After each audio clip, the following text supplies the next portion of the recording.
Party जिंदाबाद जिंदाबाद जिंदाबाद बहुजन मुक्ति पार्टी जिंदाबाद जिंदाबाद जिंदाबाद।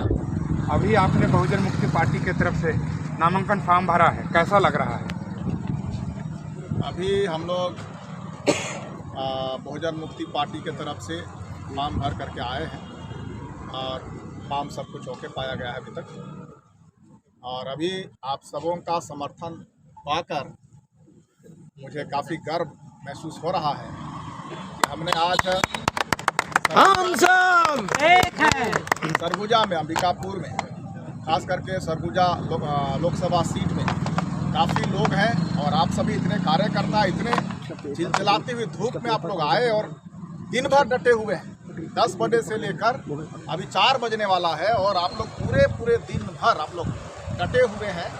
ये बहुत खुशी की बात है, हमारे लिए गर्व की बात है। और आप सभी लोगों के समर्थन के साथ मैंने यह फॉर्म भरा है और मैं उम्मीद करता हूं कि आप लोग सरगुजा संसदीय सीट से, सरगुजा लोकसभा सीट से इस बार जिताकर संसद में पहुंचाएंगे और सरगुजा के लिए हम लोग एक इतिहास रचेंगे आप सभी की सहायता से, आप सभी के सहयोग से। अभी तक देखा गया है कि जितने भी प्रत्याशी हैं जिन्होंने फॉर्म भरा है उनके समर्थन में इतनी सारी जनता नहीं आई, लेकिन आपके समर्थन में बहुत सारी जो जनता है यहाँ पर आई और आपके समर्थन में यहाँ पर खड़ी है। तो आप उनको क्या कहना चाहेंगे? मैं यहाँ पर देख रहा हूँ कि लगभग सभी तहसीलों से लोग यहाँ पर आए। सरगुजा लोकसभा सीट है, इस लोकसभा सीट के लगभग सभी तहसीलों से लोग यहाँ पर समर्थक आए हुए हैं, कार्यकर्ता आए हुए हैं बहुजन मुक्ति पार्टी के।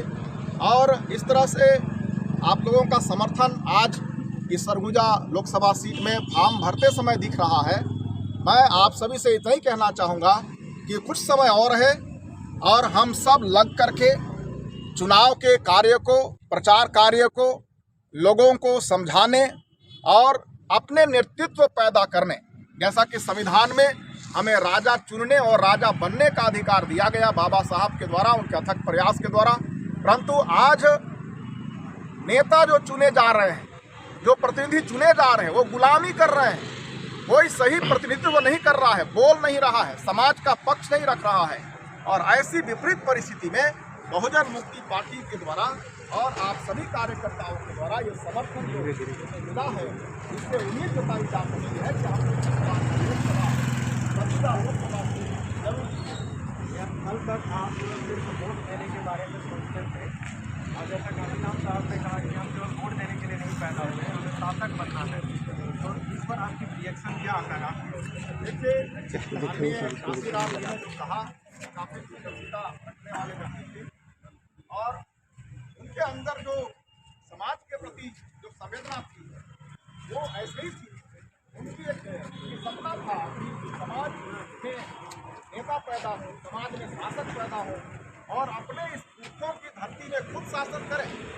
आज हमारे पुरखे जो इस धरती को बचा करके रखे और लाखों हजारों साल से यहाँ पर वो रहे हैं, लेकिन आज हमारे बीच के कोई भी नेता सही रूप से जो इस हमारे सरगुजा का या हमारे भारत के मूल निवासी का पक्ष रखे, ऐसा आज नहीं दिखाई दे रहा है।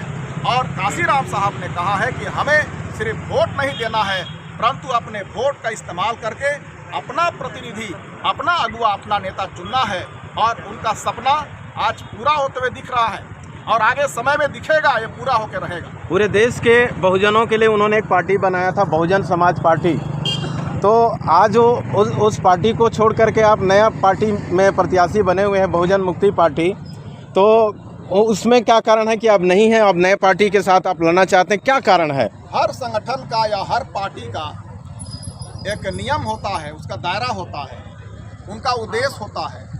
और यदि कोई व्यक्ति, चाहे वो मुख्यमंत्री क्यों न हो, यदि वो उस पार्टी के नियम और दिशा निर्देशन में वह काम न करे तो निश्चित तौर पर पार्टी के लोग उनका समर्थन नहीं करेंगे। और ऐसे ही बहुजन समाज पार्टी के साथ हुआ है। पार्टी का नेतृत्व समाज के या संगठन के या पार्टी के दिशा निर्देशन में या उनके लक्ष्य के हिसाब से उन्होंने काम करना बंद कर दिया और जिसके वजह से हम मूल निवासियों को नई पार्टी बनानी पड़ी। और माननीय वामन मेश्राम जी के दिशा निर्देशन में ये पार्टी बनाई गई है और उनके द्वारा आज प्रवेंद्र प्रताप सिंह जी भारत में राष्ट्रीय अध्यक्ष पाए जाते हैं, राष्ट्रीय अध्यक्ष हैं बहुजन मुक्ति पार्टी के। और हम लोग इस दिशा में बढ़ रहे हैं कि हम भारत के मूल निवासी, हम भारत के पुरखों के देश में, अर्थात हम अपने पुरखों के देश में अपने लोगों का शासन सत्ता स्थापित करेंगे।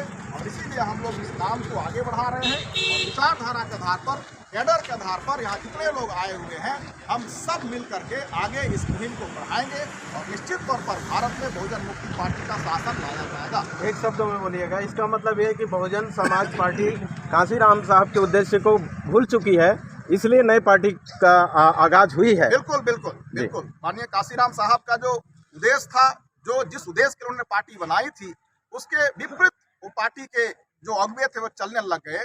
और जिसके वजह से जो उनके समर्थक थे, कांसीराम जी के समर्थक थे या उनके जो कैडराइज लोग थे, उन्होंने उनका समर्थन बंद किया और उन्हीं लोगों ने मिल करके बहुजन मुक्ति पार्टी का गठन किया। सर, अंतिम क्वेश्चन है, आपका जो पार्टी है वो पार्टी कौन कौन से मुद्दे पर चुनाव लड़ रही है?